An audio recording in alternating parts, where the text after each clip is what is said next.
Sekaligus orang beriman paham bahwa ibadah bukan sekedar kewajiban yang bersifat memaksa, yang dilaksanakan secara terpaksa, apalagi hanya sekedar menggugurkan kewajiban. Tidak.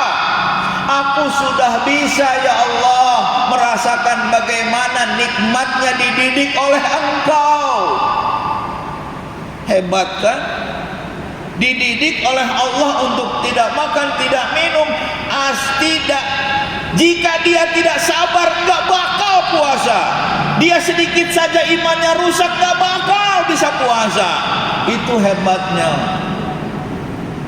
Maka ujian-ujian yang akan datang nanti di 11 bulan yang akan datang menuju Ramadan yang berikutnya, itu semuanya pasti di bawah kelaparan dan di bawah kehausan nilainya. Bu, mendingan ibu punya gedung yang mewah di Jakarta, paling mewah, tapi ibu nggak boleh makan, nggak boleh minum. Apa mending ibu makan dan minum dengan nikmat walaupun rumahnya ngontrak? Pilih mana? Ayo. Artinya apa? Semua ujian one step under. Semua ujian di bawah makan dan minum. Alhamdulillah ya Allah. Setidaknya ada 3 yang kami dapatkan dari puasa ini. JIS, J-nya adalah jujur. Bahasa Arabnya siddiq. Duh, betapa indahnya hidup dalam kejujuran. Bayangkan jika Pak Presiden jujur. Bayangkan jika para menteri jujur. Bayangkan jika anggota dewan semuanya jujur. Negeri ini adalah negeri yang paling berkah. Negeri ini adalah negeri yang paling kaya dibanding dengan negara-negara lain, demi Allah. Subhanallah. Jujur. Pak, paling susah jujur sama siapa? Sama istri gampang. Sama siapa paling susah jujur? Oneself. Jujur kepada diri sendiri.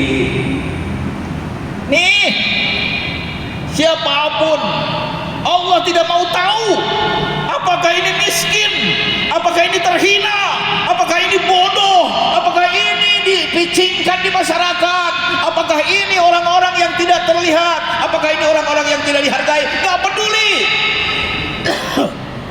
Kalau dia sudah bisa jujur terhadap diri sendiri, insya Allah dia adalah surga. Mari jujur terhadap diri sendiri.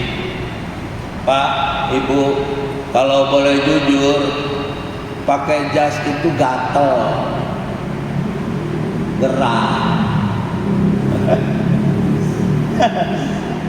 Hanya cuma mau menghormati Pak Oman aja.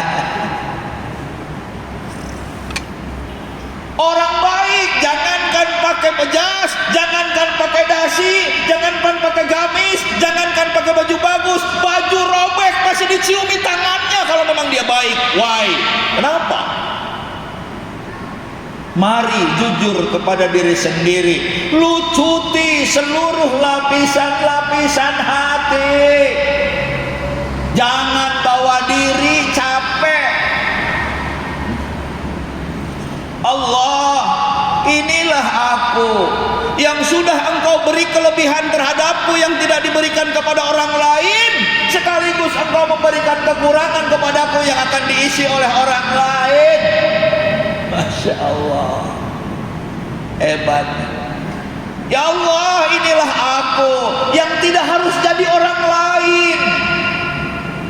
Karena apa? Masing-masing kita diberi kelebihan oleh Allah.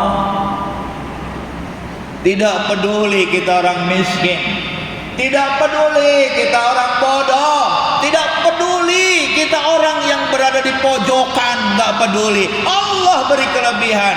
Makanya jika sombong itu haram, jika sombong itu tidak boleh, maka minder pun tidak boleh. Minder, ya kan? Sombong lawannya apa? Minder. Orang yang jujur terhadap dirinya sendiri, maka dia tidak akan malu jika bergaul bersama dengan orang miskin.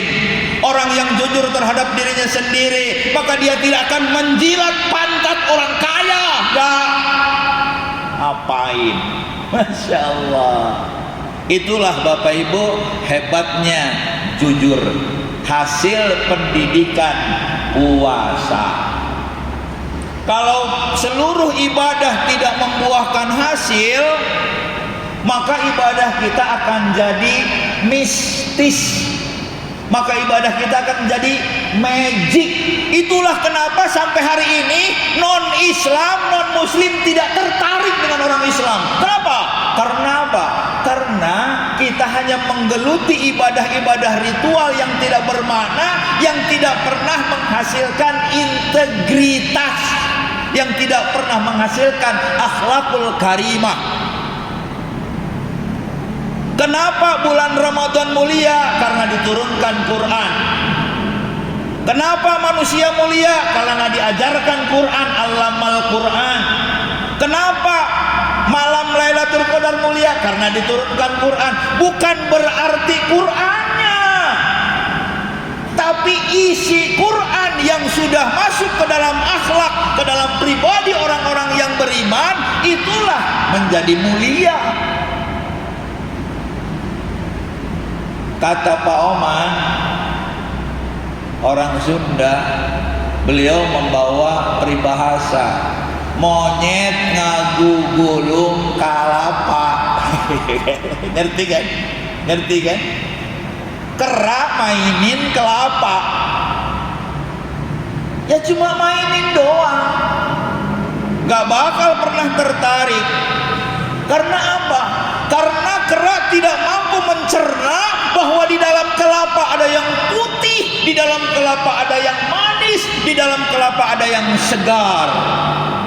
Dia hanya tahu, duh kelapa itu bagus, warnanya hijau, bentuknya bulat, dan lain sebagainya. Tidak masuk ke isinya. Sampaikan ya kepada Bang Rocky Gerung yang podcast update-nya baru membahas 3 aspek. Yang pertama aspek ontologis, yang kedua aspek epistemologis, dan yang ketiga aspek aksiologis. Ketinggalan keduluan sama apa? Ustadz apa tuh? Yang ISQ itu? Ari Ginanjar. Dia sudah bicara intellectual quotient, emotional quotient, dan spiritual quotient. Ari Ginanjar, lu ketinggalan karena di dalam Islam sudah ada apa? Syariat, torekot, hakikat. Syariat itu ilmu, pasti bertengkar di syariat. Mari laksanakan aja. Dengan apa? Dengan emosional. Kalau ditarik dari syariat ke tarikat, kita melaksanakannya dengan penuh kenikmatan. Karena apa? Karena sudah tahu dan ilmunya sudah dibawa ke laboratorium untuk diriset bahwa sholat adalah kebutuhan, bahwa saum adalah kebutuhan, bahwa ibadah-ibadah yang lainnya adalah kebutuhan, bukan hanya sebatas perintah yang dilaksanakan secara terpaksa, apalagi hanya untuk menggugurkan kewajiban. Tidak, semuanya akan membawa kebaikan kepada kita semua. Itu jujur. Yang kedua apa? Ikhlas. Demi Allah Pak, Ibu mau bahagia, bukan rumah mewah standarnya. Ibu bahagia, Bapak bahagia, bukan harta yang setumpuk syaratnya. Syaratnya apa? Ikhlas. Apa ikhlas itu? Semua karena Allah saja. Ya Bu ya, semua karena Allah. Buktikan dari rukun Islam yang 5. Jangan bosen ya. Saya sering kali mengucapkan ini, diulang-ulang aja lupa, apalagi enggak. Rukun Islam ada 5. Syahadat masih perlu saksi, sholat masih ketahuan orang lain, zakat masih ingin diumumkan, haji masih harus ngundang orang sekampung. Mas, sebutkan ciri-ciri orang puasa. Mas, sebutkan ciri orang yang puasa. Ciri syahadat ada, ciri sholat ada, ciri zakat ada, ciri haji apalagi. Ciri orang yang berpuasa apa? Bibirnya kering? Enggak. Orang yang berpuasa cirinya apa? Badannya letoy? Enggak. Semuanya dilaksanakan secara ikhlas. Kenapa ikhlas? Orang enggak tahu kita puasa atau tidak, orang nggak tahu. Istri kita, anak kita nggak tahu. As-saumu li wa ana ajibih. Terima kasih ya Allah, Engkau telah mendidik kami puasa untuk menjadi hamba-hamba yang ikhlas karena Allah saja. Dan yang terakhir, supaya tidak makan waktu, yang terakhir adalah buah daripada puasa, yaitu sabar. Ibu, mulai sekarang ya, sabar dalam mendidik anak, sabar menghadapi suami yang agak-agak nyeleneh.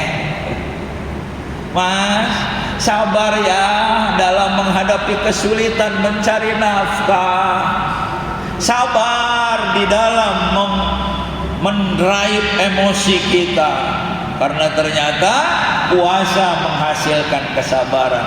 Cukup jis, J-nya jujur, I-nya ikhlas, S-nya sabar. Insya Allah kita termasuk hamba-hamba yang di 1 Syawal nanti, apa kata Nabi? Ghufira lahu ma taqaddama min dzambi.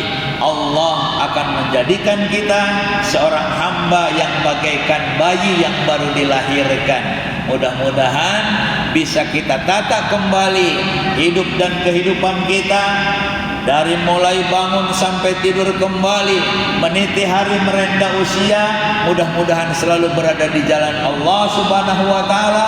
Itulah yang diharapkan semua oleh orang-orang yang beriman, yang berakhir dalam keridhaan Allah Subhanahu wa Ta'ala. Dengan kunci ibadah bukan mistis, ibadah bukan magic, tapi ibadah adalah real. Benar-benar kita rasakan manfaat dari ibadah tersebut, insya Allah.